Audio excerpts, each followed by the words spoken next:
I'd like to welcome Dr. Heidi Hanna, who is the Executive Director of the American Institute of Stress and the author of The Sharp Solution, a brain-based approach for optimal performance, Stressaholic, another book on 5 steps to transform your relationship with stress, and Recharge, 5 shifts to energize your life.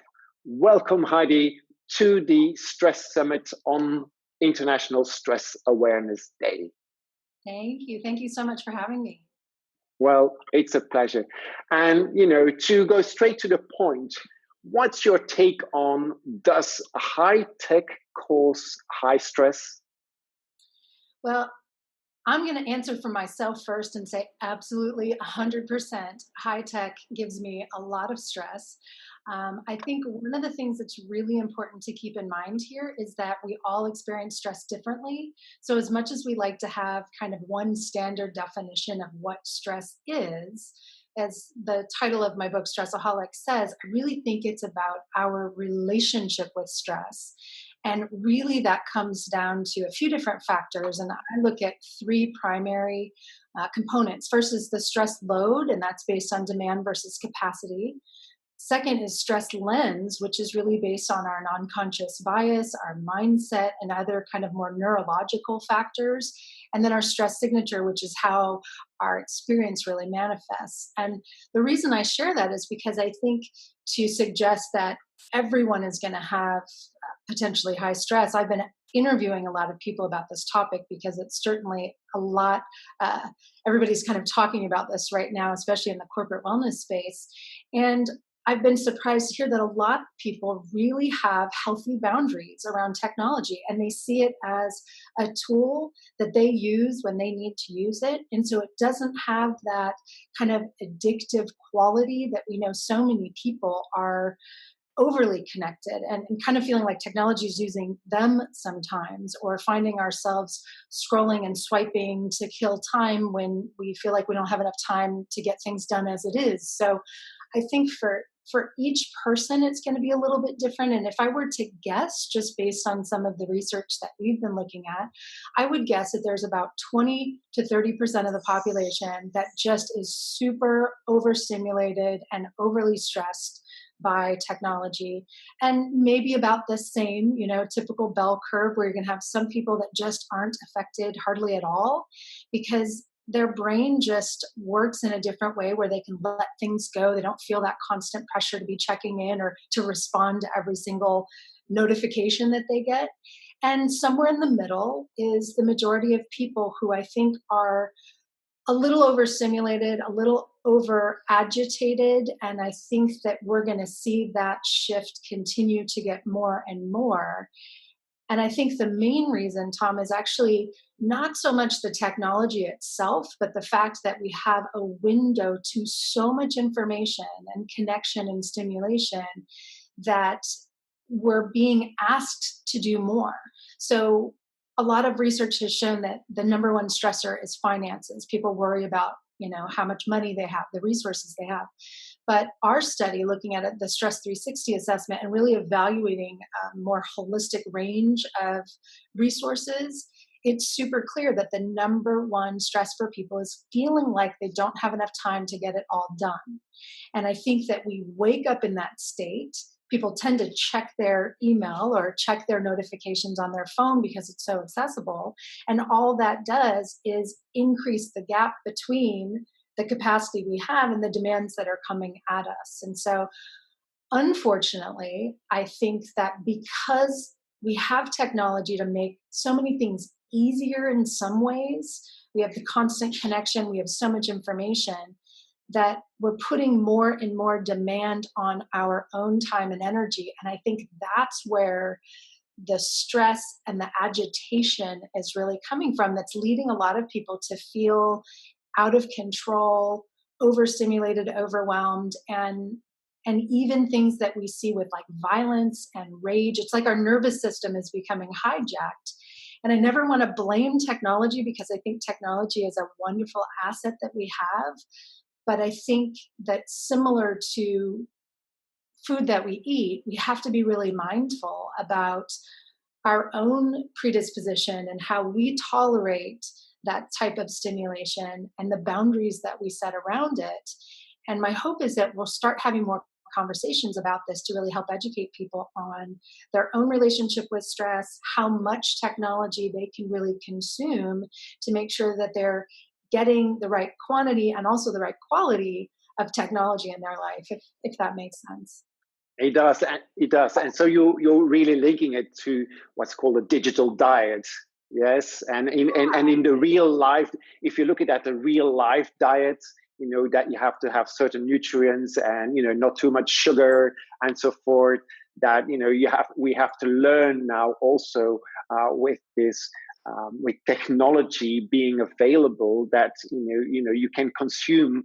You cannot consume everything, or you get obese. But then from a stress perspective, is that what you mean? It's absolutely right. So my background, I did a lot of studying nutrition. So my PhD is in holistic nutrition. I really studied the impact of food on the body and the brain.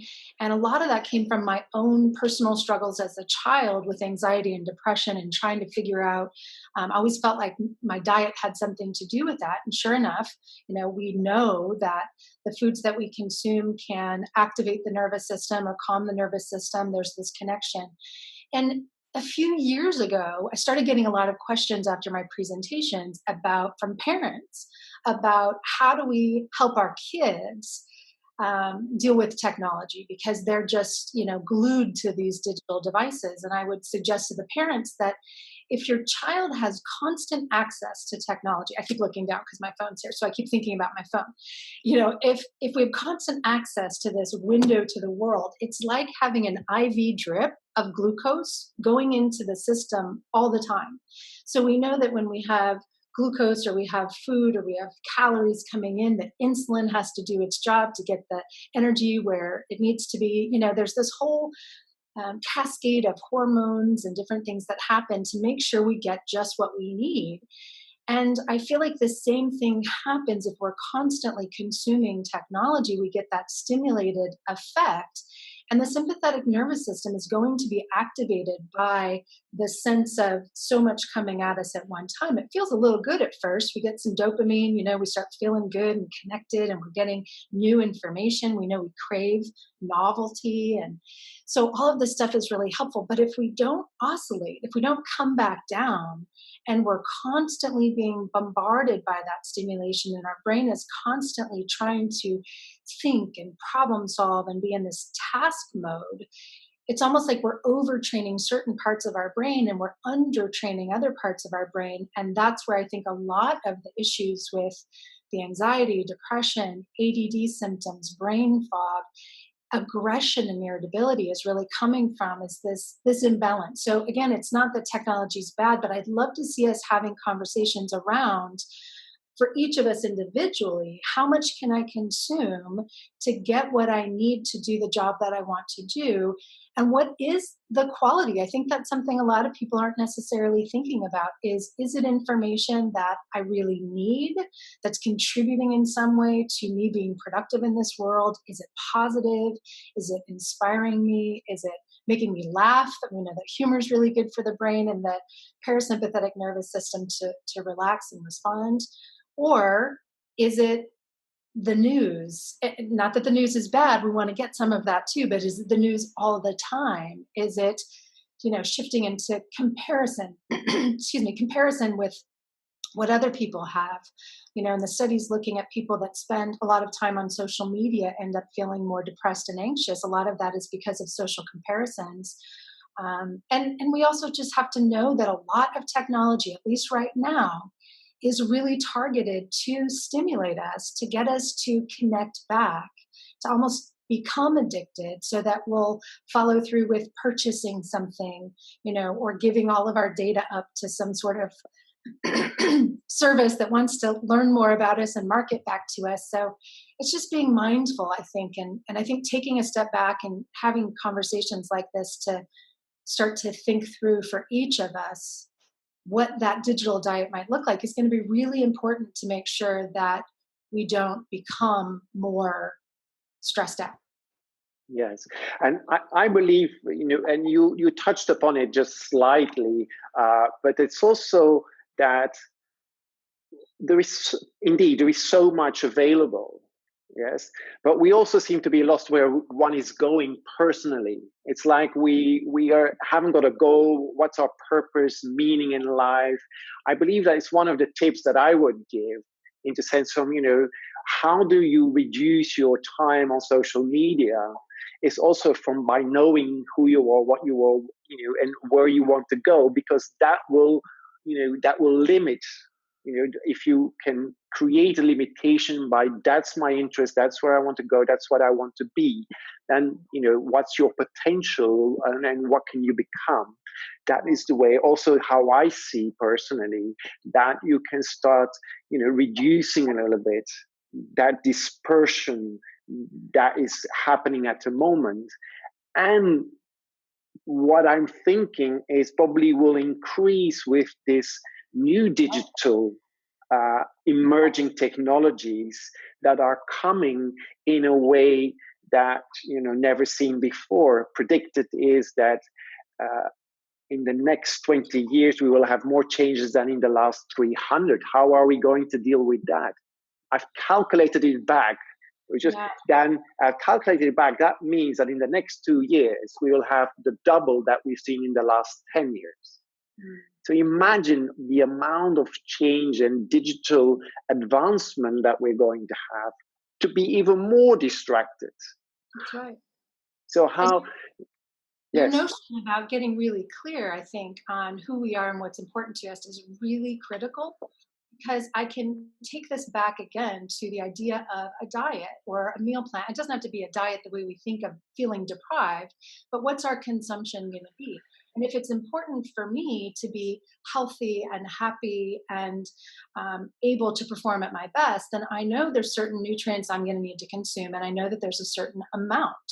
I could say the same about technology, in thinking that while all of this is coming at me, if I just allow it to take over, it's kind of like when you have a few bites of a donut, most people aren't going to just stop at a couple bites of a donut. If the whole dozen is there, they're going to go and go and go, because we're hardwired to crave it and be able to store it for future needs if energy runs out.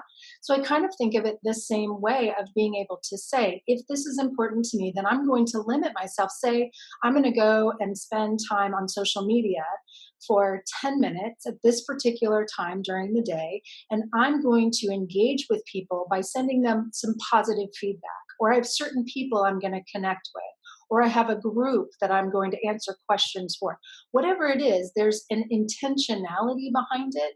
And I think that is what's most important. But we also have to recognize that once we get in there, that we are going to get pulled, because there's all of these non-conscious cues trying to grab our attention and hijack us away from what's most important to us. Just like if we go to a buffet, and we have access to all of this food. So I think for each of us, we have to get really clear on how do we set those healthy boundaries. And, if we think about that one tip for someone, my first thought is, okay, to set healthy boundaries.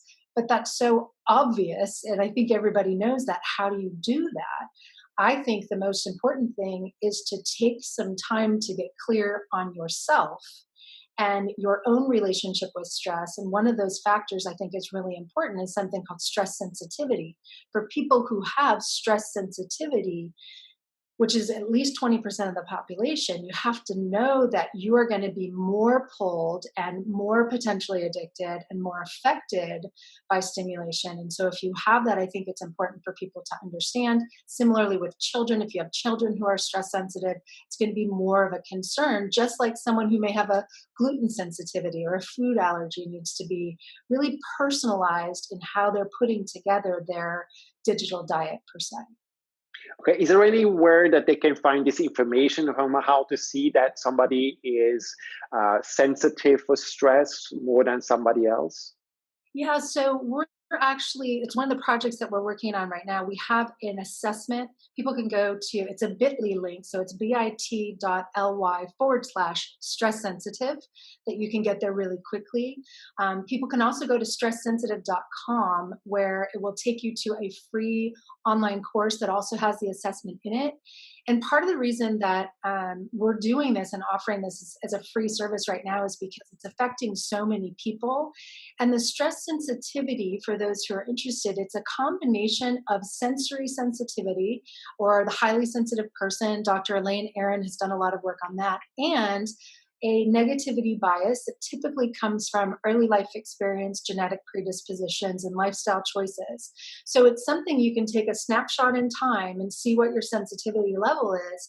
And then you can train specifically to alleviate some of the negativity bias. So even if you're still sensory sensitive, which is actually a benefit for a lot of people if you know how to navigate it, you're shifting the negativity bias so that you're doing exercises like gratitude and deep breathing and some humor interventions to just change the mindset to see stress as a challenge instead of a threat. And I think this is the stress lens part that I talked about in the relationship with stress, that for many people, this is where we have the most control, because a lot of times we can't control the demands that are coming at us, but we can control the capacity we have to navigate those experiences. I like that you use the word navigate, because it's also a word that I personally use also also because they call me Tom the Health Navigator. The Tom, like the GPS system, Tom the Health Navigator.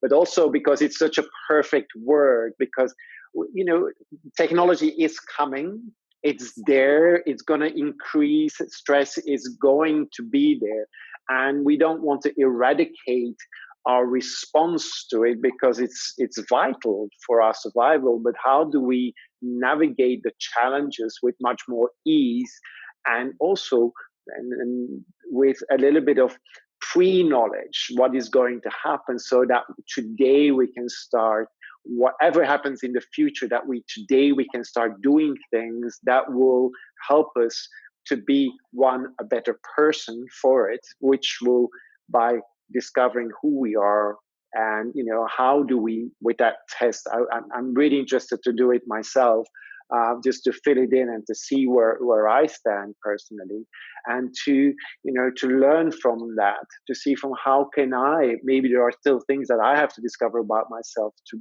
prepare myself better for what is coming. I think today we have those means to do that, and it's really interesting.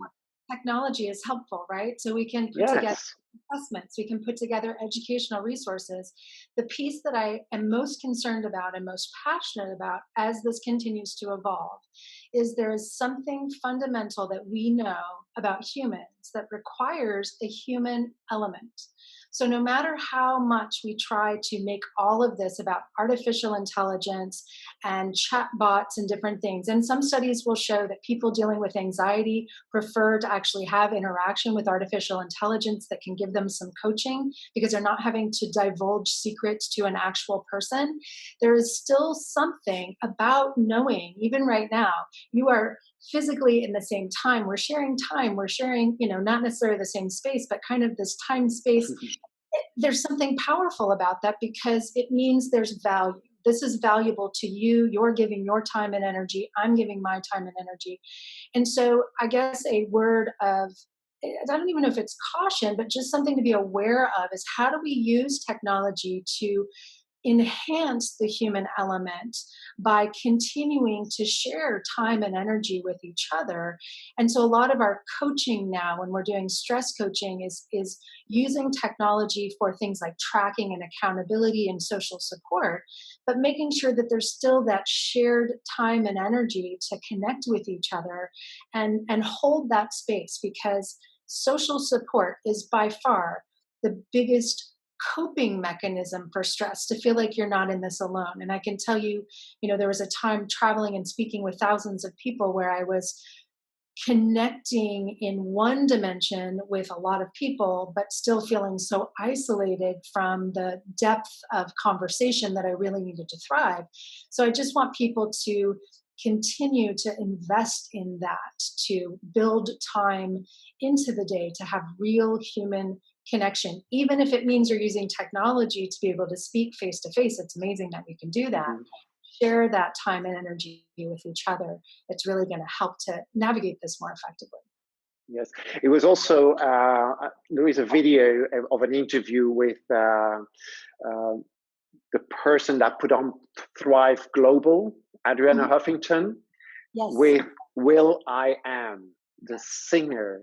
Absolutely wonderful how Will I Am also says, from technology is there, but it can help us to become better at being human, That's you right. know.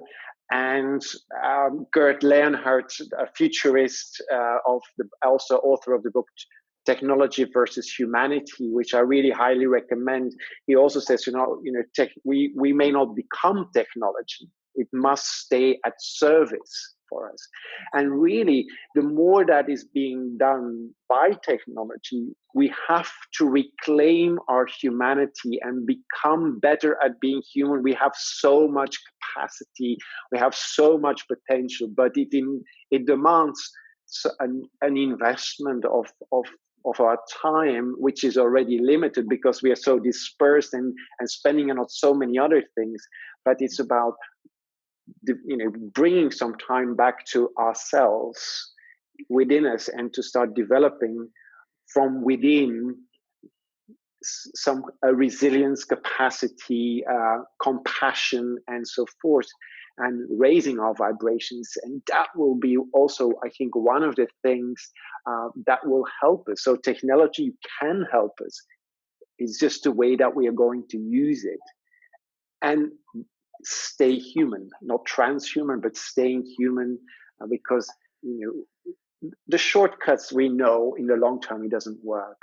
Yeah, and You know, unfortunately, a lot of companies are starting to get this. It's going to take time. I believe organizations are actually the only way we're going to cure the stress epidemic because it takes systems and working together. mhm. So I've been really focusing on different corporations and other kind of social entities, but we're starting to see now that people are understanding that all of these analytics and pulling all the data and trying to make decisions just based on that is really accessing only a part of our human potential, and that we really need to reconcile that with our intuition. And those are the things that, interestingly enough, technology through things like biofeedback and neurofeedback can help to guide us into quieting our nervous system, because we're getting that feedback. We're seeing how our heart rate is affecting our breathing rate, is affecting our brain performance.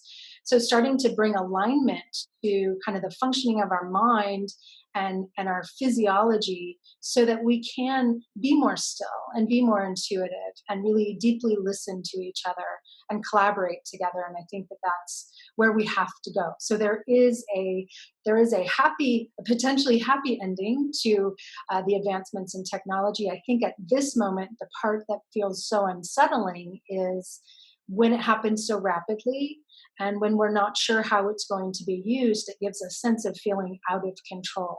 So I would encourage viewers, myself included, as I'm saying this, to find the elements of control within that, which is really monitoring and being intentional about our technology use in what feels like the right quantity and quality for what we need individually.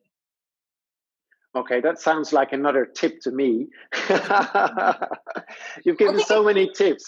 I'm weaving it through. Same tip, same. Well, Heidi, it's really wonderful talking to you. Do you have one phrase that you would like to share still with the audience? Something that is very personal to you. I think the most important thing for me is to really try to get clarity on your own relationship with stress and know that it's different for everybody. So, doing the Stress 360 assessment, the sensitivity, just start to explore that, knowing it's not just demand and capacity, but also the lens through which you see the experiences. And that human element, more than anything, is going to help you to recharge your own battery so that you can navigate the challenges with technology more effectively. So that wasn't one tip. That was like 3 tips in one sentence. But but 3 is a magic number. So, okay, thank you very much, Heidi. Really lovely talking to you. And I wish you another wonderful International Stress Awareness Day. And I hope you have some great activities planned in the US. yes, we will. And good luck to you too. Thank you.